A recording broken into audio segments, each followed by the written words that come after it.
আর যদি ইমানদারিটা লইয়া কবরে যাও, আল্লাহর ওয়াহদানিয়তের ঈমান যদি ঠিক রাখতে পারো, তাহলে অপেক্ষা করো, তোমার মাওলা তোমার মরণকালে তোমার সামনে এসে পড়বে আর বলবে, আয় আমার কাছে আয়।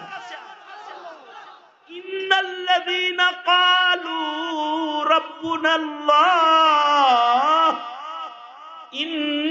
ইন্নাল্লাযীনা ক্বালু রাব্বুনাল্লাহু সুম্মা ইসতাকামু তাতানাজ্জালু আলাইহিমুল মালাইকাতু আল্লা তাখাফু ওয়া লা তাহজানু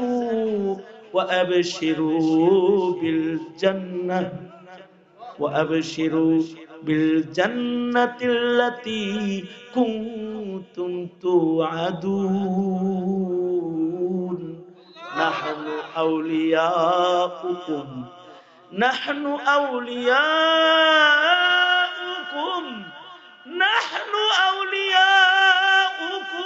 في الحياة الدنيا وفي الآخرة ولكم فيها ما تشتهي أنفسكم ولكم فيها ما تدعون نزلا من غفور رحيم। যদি খালি ইমানে অটল থাকা যায়, ভয় পাই না আল্লাহ ছাড়া আর কাউকে, ঠিক কিনা জোরে বলেন? আল্লাহ ছাড়া আর কারোর ইবাদত করি না, ঠিক কিনা? ইবাদত করি কার? এই কারণেই পূজায় যাইতে। তোমাকে পূজায় নেওয়ার লাগে কত বলছে, ধর্ম যার যার, উৎসব সবার, চলো যাই পূজায় যাই, সবে মিলে প্রসাদ খায়, এগুলা কইছে না তোমাকে? কিন্তু মুসলমান কেউ পূজায় যাইতে পারে? হিন্দু তোমার ওয়াজে আসে, ঈদের নামাজ পড়তে আসে, জুমার নামাজ পড়তে আসে, খ্রিস্টান আসে, তুমি মুসলমানের বাচ্চা হয়ে যাও কেন? কেন যাও? কার গোলামি করতে চাও তুমি? মূর্তিরাও ভক্তি করতে চাও? মূর্তি ভাঙতে মোল্লা লাগে না, আলেম লাগে না। 5 তারিখের পরে 6 তারিখ সন্ধ্যার আগে ঢাকা তথা সারা দেশের সব বড় মূর্তি ভাঙছে ইব্রাহিমের স্কুল কলেজের আওলাদ। স্কুল কলেজে পড়ে কোন ইমাম সাহেব মূর্তি ভাঙতে যায়নি। কারণ এই ইমামের পেছনে তাওহীদবাদী মুসল্লিরা নামাজ পড়ে। বেটা, এখনো দেশে তাওহীদ মানার মুমিন আছে না নাই? জোরে আওয়াজ করে বলেন, আছে তো, যারা এক আল্লাহর গোলামি করে, এক আল্লাহর গোলামি করে। সুতরাং আল্লাহর জাতেও শিরিক নাই, আল্লাহর গোলামিতেও শিরিক নাই। শিরিক করলে মাওলা পাওয়া যাবে না, আল্লাহ দেখতে পারবা না। আল্লাহ দেখতে পারবে কারা? ফামান কানা ইয়ারজু লিকাআ রাব্বিহ ফালইয়ামাল আমালান সালিহান ওয়ালা ইউশরিক বিইবাদাতি রাব্বিহি আহাদা। আল্লাহর সাথে শরীক করবে না যারা আল্লাহ দেখবে তারা। বলেন, আল্লাহর সাথে শরীক করবে না যারা আল্লাহ দেখবে। আমি বলবো আল্লাহর সাথে শরীক করবে না যারা, আপনারা বলবেন আল্লাহ দেখবে। আল্লাহর সাথে শরীক করবে না যারা, আরো জোরে বলেন, আল্লাহ দেখবে কারা? আল্লাহ তাদের সাথে আল্লাহ দেখা করবে, তাদের সাথে আল্লাহর মুলাকাত হবে, সাক্ষাৎ হবে। আল্লাহ পাকের সাক্ষাৎ সবার সাথে হবে না। সব মানুষ আল্লাহরে দেখবে না, সব মানুষ আল্লাহর কাছে পৌঁছবে না, সব মানুষের সাথে আল্লাহ পাকের দিদার হবে না। কিন্তু যারা হায়াত মূল্যায়নকারী, হায়াতের সময় নষ্ট করে নাই, এক সেকেন্ড হায়াতের কিরকম দাম, এক সেকেন্ড হায়াতের কারণে আল্লাহর জান্নাতে যাওয়ার উপযুক্ত হয় না। এক সেকেন্ড হায়াত, এ কারণে জন্মের পরে যদি কান্নার আওয়াজ পাওয়া যায় এক সেকেন্ড, এরপরে মারা গেছে, সে জান্নাতি হিসেবে গণিত। আর যদি এক সেকেন্ড হায়াত প্রমাণিত না হয়, কান্নার আওয়াজ যদি না পাওয়া যায়, তাহলে সে জান্নাত বঞ্চিত, সে মানুষ হিসেবে গণিত না। যার হায়াত নাই সে মানুষ হিসেবে গণিত না, সে একটা ময়লা। তাকে আবর্জনার ভেতরে ফেলে দেয়া হবে, অথবা তাকে এক জায়গায় পুঁতা দেওয়া হবে, গাড়ি রাখা হবে। আর যদি সে এক সেকেন্ড হায়াত পায়, জন্মের পরে তার কান্নার আওয়াজ পাওয়া গেছে, হায়াত প্রমাণিত, এবার তার সুন্দর একটা নাম রাখা হবে, তাকে কাফন দেয়া হবে। মেয়ে বাচ্চা হলে 5টা কাফন দেওয়া হবে, ছেলে বাচ্চা হলে 3টা কাফন পাবে। তাকে আতর, গোলাপ, সুরমায় সজ্জিত করা হবে। তাকে সামনে নিয়ে জানাজার নামাজের তাকবীর দেওয়া হবে। তাকে আদর করে মুসলিম মাইয়িত হিসেবে আল্লাহর নবীর দলে তাকে কবরে নামানো হবে, আল্লাহর নামে নামানো হবে। বিসমিল্লাহি ওয়া আলা মিল্লাতি রাসূলিল্লাহ। এক সেকেন্ড হায়াতের কারণে। আর যদি এই এক সেকেন্ড হায়াত প্রমাণিত না হয়, তাহলে সে আবর্জনা, ময়লা। আমাদের জীবনে কত সেকেন্ড হায়াত পাইছে হিসাব আছে? যার 60 বছর 65 বছর বয়স, তার জীবনে কত হায়াত সে দখল করে রাখছে।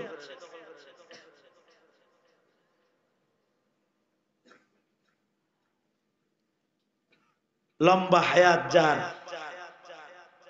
তার জীবনে লম্বা লম্বা ইবাদত লাগবে। হায়াত বড় হওয়াটা কোনো খুশনসিবি না, হায়াত বরকতপূর্ণ হওয়াটা খুশনসিবি। হায়াতটা শিরিক মুক্ত হওয়া, হায়াতটা গুনাহ মুক্ত, আমল যুক্ত হওয়া, এটা হইল খুশনসিবি। এ কারণে নবীজি লম্বা হায়াত চান, বেশি লম্বা হায়াত চান নাই, বরকতওয়ালা হায়াত চাই। অনেক মানুষ অনেক লম্বা হায়াত পেল, কিন্তু তার এই হায়াতে আল্লাহর কাছে যাওয়ার সম্বল নাই। আল্লাহর কাছে যাওয়ার, আল্লাহরে দেখা, আল্লাহর কাছে পৌঁছা, আল্লাহর জান্নাতে যাওয়ার সম্বল লাগে। আল্লাহরে দেখতে মনে চায় কার কার? সবার। মাশাআল্লাহ, আল্লাহু আকবার বলেন। হাকিম মুহাম্মদ থানভী রাহমাতুল্লাহ আলাইহি আমলে এক লোক, তার হিন্দু ধর্মের অনুসারী, সে হিন্দু ঠাকুরে যায় বলে, আমার স্রষ্টা দেখতে মনে চায়। হিন্দু ঠাকুর কয়, তোকে বাড়ির স্রষ্টা নাই? স্রষ্টা আছে, ওইটা তো মূর্তি। ওইটাই তো, ওইটাই তো বাতাবাজি কথাবার্তা। ওটা আমি নিজে বানাইছি, আমি নিজে বাঁশ দিয়ে খারাপ করেছি। আরে আমারে যে বানাইছে আমি তারে দেখুন।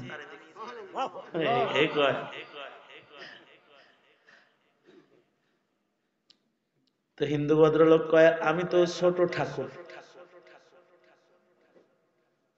চল বড় ঠাকুরের কাছে যাও, বড় ঠাকুর দেখাইতে পারবে। ছোট ঠাকুর তারে নিয়ে বলে চলেন বড় ঠাকুরের কাছে যাই। দেখো বড় ঠাকুর কানে কানে কথা আছে, স্রষ্টা দেখতে চায়, আমি তো মূর্তি দেখাই, এটা হয় না। ঠিক আছে, স্রষ্টা দেখতে কি জানাতন বিষয় নাকি? জানোস না মুসা নবী দেখতে যায় অজ্ঞান হয়ে গেছে, তুই তো অজ্ঞান হয়ে যাবি। অসুবিধা নাই, অজ্ঞান নাই হইলাম, তাও দেখলাম। এটা দিনে দেখা যাবে না, এটা রাত্রে দেখতে। এটা ঠাকুর যেহেতু বড় বাটপার, রাতের বেলায় তাকে জঙ্গলের ধারে লয়ে গেছে, নিয়ে যায় কয় ওই যে একটা বাতি দেখা যায় না, একবার দক্ষিণে যায়, একবার উত্তরে যায়, একবার দক্ষিণে যায়, একবার উত্তরে যায়, ওইটা হলো স্রষ্টা ঠাকুর। কয়েক দূরের থেকে দেখে আমার হাউস মিটে না, আমি কাছে যায় দেখুন। তুই তো খুব জবরদস্ত, হ্যাঁ কাছে যাওয়া যাবে না, যেতে দেওয়া যাবে না। এবারে কলজা সিরাল, আমি কাছে যাবো। কাছে যায় দেখে একটা কচ্ছপের পিঠের উপরে বাতি জ্বালানো আছে, আর দুই পাশে ঠাকুরের দুই লোক বসা আছে। কচ্ছপরে উত্তর থেকে দক্ষিণে ফিরাইয়া দেয়, বাতি পিঠের উপরে লয়ে কচ্ছপ হাইটা যায়, আবার দক্ষিণ পাশ থেকে উত্তর পাশে গেলে উত্তর পাশ থেকে লাঠি দিয়ে গোতা দেয়। আর কচ্ছপটা বাতি পিঠে, কচ্ছপ তো আস্তে আস্তে হাঁটে, বাতি পড়ে না, এটা এই পাশে আসে, কচ্ছপের পিঠে বাতি নড়ে, আর হে স্রষ্টা দেখায়। বুঝছি তোমাদের হিন্দু ধর্মে স্রষ্টা দেখানোর কোন লাইন নাই। আসল কথা হলো আল্লাহ তাআলা হেদায়েত দিতেছে তাকে। মুসলমানের কাছে যায় বলে এই স্রষ্টা দেখতে চাই, দেখুন যাবেনি, আমগর স্রষ্টা দেখা যাবে কি না, যাবেই তো। তবে স্রষ্টারের চর্ম চোখ দিয়ে দেখা যায় না। তুমি যদি দেখতে চাও তাহলে আমাদের ধর্মের একজন গুরু আছে, নাম তার আশরাফ আলী।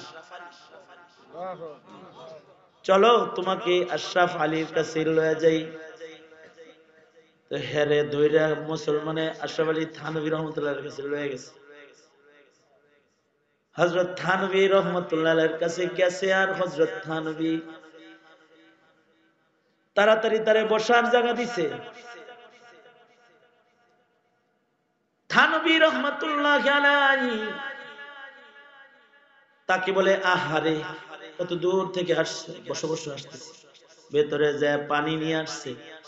হযরত থানভী নিজের হাতে পানি ডালতেছে, আর তারে কয় চেহারায় দুলবালি লাগছে, মুছালো ধুইয়ালো, একটু ফ্রেশ হও।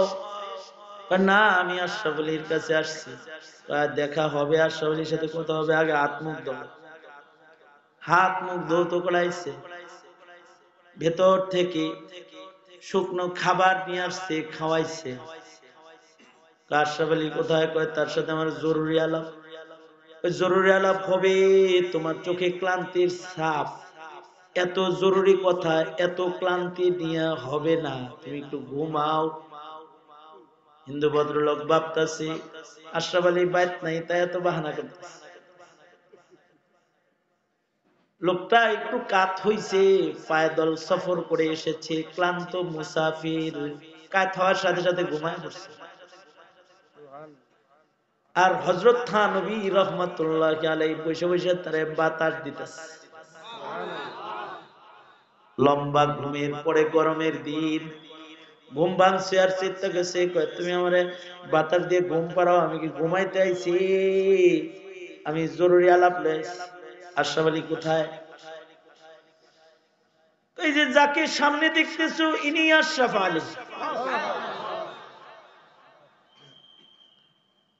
বলো তোমার কি কথা?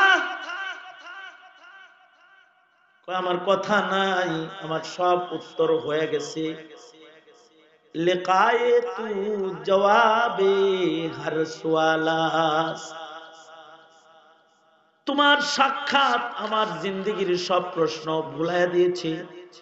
আগে আমারে কালমা পড়া। কইবা নাকি আমার দিন শিখাও, দিন শিখেছে। লম্বা সময় হযরত থানবীর কাছে আছে। এবার তালিম তরবিয়তে একজন পাক্কা মুসলমান হয়ে গেছে। হযরত থানবী তাকে ছুটি দিয়ে দিলেন, অনেক দিন হয় এসেছো, যাও বাড়ি যাও। তো বাড়ি যাওয়ার আগে তুমি নাকি কথা লয়ে আইছিলা, এটা একটু কয়ে যাও। কথা একটা লয়ে আইছিলাম, কিন্তু আমি বুঝছি আমি আসলে একটা অমানুষ। আমার ভেতরে প্রশ্ন হলো, আমি আমার স্রষ্টা দেখতে চাই, কিন্তু তোমার ব্যবহার, তোমার আখলাক কাছে থেকে দেখে আমি বুঝেছি আমি এখনো মানুষ হই নাই। মানুষ না হলে তো স্রষ্টা দেখা সম্ভব না, অমানুষের লোকে তো আর আল্লাহ দেখা করবো না। এর লাগে আগে তোমার কাছে মানুষ হইতেছে। স্রষ্টা কি দেখা যাবে মানুষ হইলে? হযরত থানবী বলে, দুনিয়ায় দেখা যাবে না, কিন্তু জান্নাতে দেখা যাবে। দুনিয়ায় তাকে মানা যাবে, তার কুদরত দেখা যাবে, তাকে দেখা যাবে না। উসে মানা তু জাতা হে মগর দেখা नहीं जाता, মুসাল্লাম लन तरानी है बस्ते दिलाल कुरआनी। দুনিয়াতে তার কুদরত দেখা যায়, জান্নাতে তাকে দেখা যাবে। আল্লাহু আকবার। দুনিয়াতে আল্লাহর কুদরত দেখে, যে আসমান বানায় রাখছে কে? সূর্য বানাইছে কে? চাঁদ উঠায় কে? কার হুকুমে চাঁদ আলো দেয়? আরো জোরে। অক্সিজেন কার কথায় চলে? বৃষ্টি কার হুকুমে হয়? আমি আপনি জীবিত আছি কার দয়ায়? চোখ কার দয়ায় দেখে? কান কার দয়ায় শুনে? মুখ কার দয়ায় বলে? পা কার দয়ায় চলে? জোরে বলেন কে? জোরে বলেন, আরো জোরে আওয়াজ করে বলেন কে? আসমান জমিন কার? ये सूरज चांद तारे और जमीन आसमां सारे। ये सूरज चांद तारे और जमीन आसमां सारे है सरगरम अमल पे हम उसी की जीर निगरानी। একজন আছেন যিনি সব করেন, সব দেখেন, সব শোনেন। আমাকে যিনি বানিয়েছেন তিনি আল্লাহ। তিনি সরকার বানান, সরকার নামান, নেতা বানান, নেতা তারান। কে? জোরে বলেন কে? তিনি ক্ষমতা দেন, ছিনায় নেন, ইজ্জত দেন, ইজ্জত কেড়ে নেন। কে? সবকিছু তার হাতে। তিনি সকল ক্ষমতার মালিক, সকল ক্ষমতার মালিকানা কার? জোরে বলেন। মানুষের কোন ক্ষমতা আছে? যদি বলে মানুষ, জনগণ ক্ষমতার উৎস, তাহলে সে মুশরিক। সে কি? বলেন বলেন বলেন বলেন, আওয়াজ করে। সে কি? ক্ষমতা কার? জোরে বলেন। মানুষের কোনো ক্ষমতা নাই। মানুষ হলো অচল, মানুষ হলো আজিজ। सरापा आजिजी होने ने बंदा कर दिया हमको, अगर ना हम खुदा होते जो दिल बे आरज़ू होता। আমরা আজিজ আর শক্তিধর, শক্তিশালী, সকল শক্তির মালিক একজন, কে তিনি? সুন্দর করে কন্যা, কে তিনি? আমাদের কোনো ক্ষমতা নেই, আমরা হলো দুর্বল, আমরা হলো দুর্বল গ্রুপ লিমিটেড, সব দুর্বল। হাসিনা দুর্বল, ট্রাম্প দুর্বল, কি দুর্বল না? হ্যাঁ, সবল? কোন মানুষ সবল? প্রধান উপদেষ্টা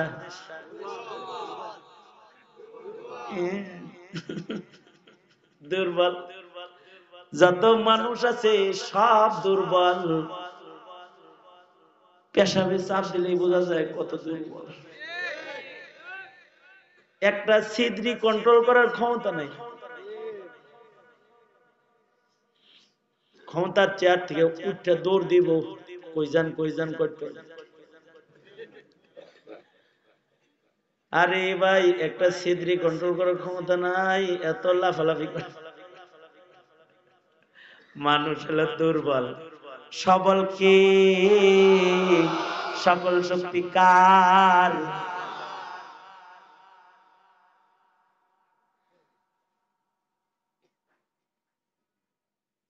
আমাদের মাদ্রাসায় যদি পেশাবি ধরে তাহলে দেখায় এক আঙ্গুল, আর যদি দুই আঙ্গুল দেয়, তার মানে হলো এক আঙ্গুল মানে কি, আর দুই আঙ্গুল মানে কি? হ্যাঁ, না, তফসির ভুল, তোমাদের এই ব্যাখ্যা ভুল। এক আঙ্গুল মানে হলো এক কাম, আর দুই আঙ্গুল মানে হলো দুই কাম। এক আঙ্গুল মানে কি, দুই আঙ্গুল মানে কি, দুই কাম। কারণ ওইটা একসাথে দুই কাম।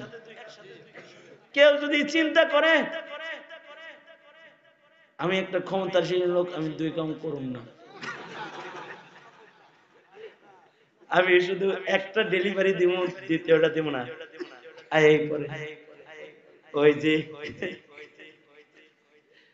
কৌতুকার যিনি বলছিল, জিয়ানের মধ্যে মুত পাল্লাই বইছি, হিয়ানের মধ্যে আগে দিছি। দুইটা ছিদ্রি কন্ট্রোল করার ক্ষমতা নাই।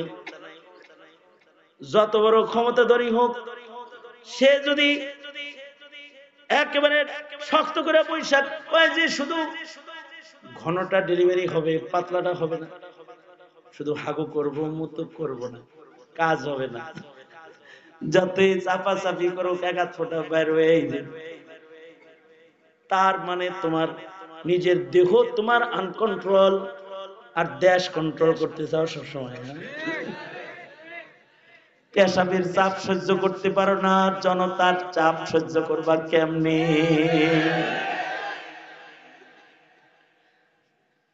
মানুষ দুর্বল।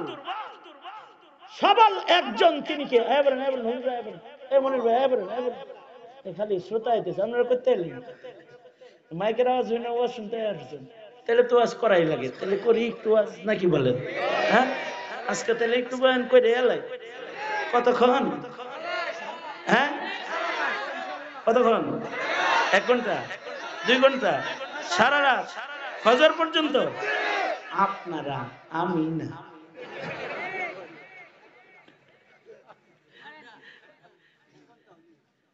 আমি অল্প সময় আছি, তবে একটা জরুরি কথা বলতেছি। এই, তোমার ঈমান নিয়ে ছিনিমিনি খেলা, তোমার সন্তানের ঈমান নিয়ে ছিনিমিনি খেলা, তোমাকে মুশরিক বানানোর চক্রান্ত, তোমার সন্তানকে ইহুদি নাসারা বানানোর চক্রান্ত, বেঈমান বানাইবার চক্রান্ত সদল বলে দলে দলে করতেছে, দলে দলে করতেছে। তোমার সন্তানকে বেঈমান বানায় ফেলতে চায়। তোমার সন্তানের মুখ দিয়ে বের করে জনগণ ক্ষমতার উৎস। জনগণের কি আল্লাহর ক্ষমতায় কোনো ভাগ আছে?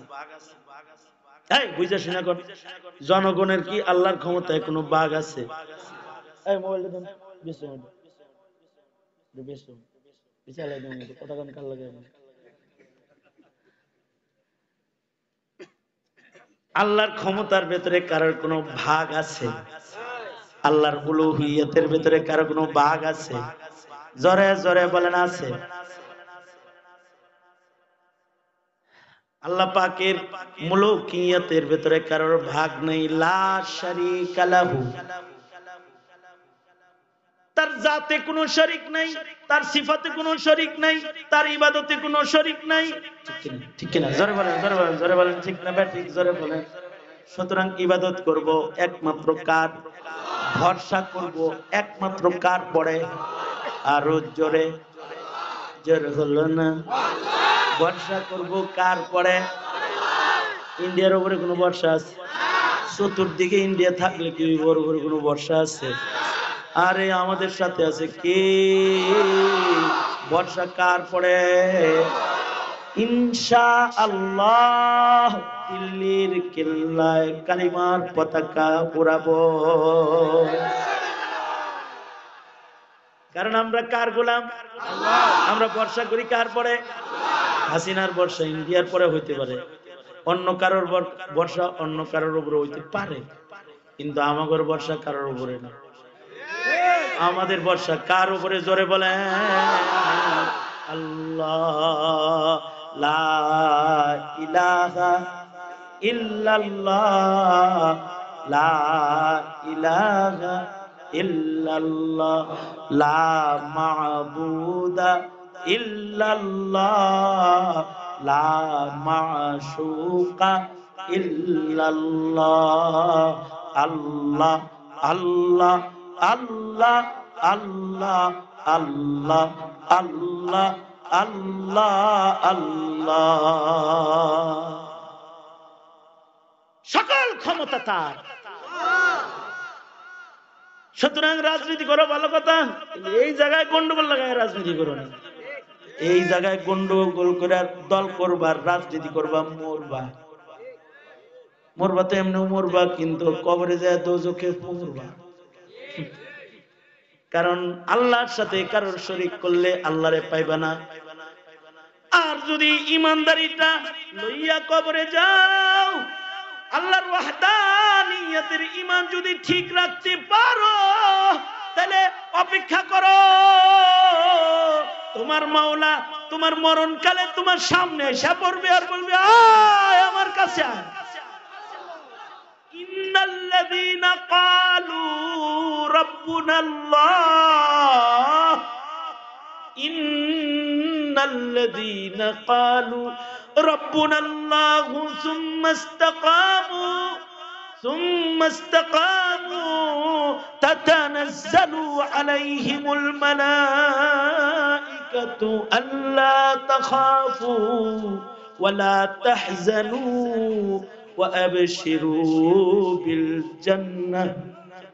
وأبشروا بالجنة التي كنتم توعدون نحن أولياؤكم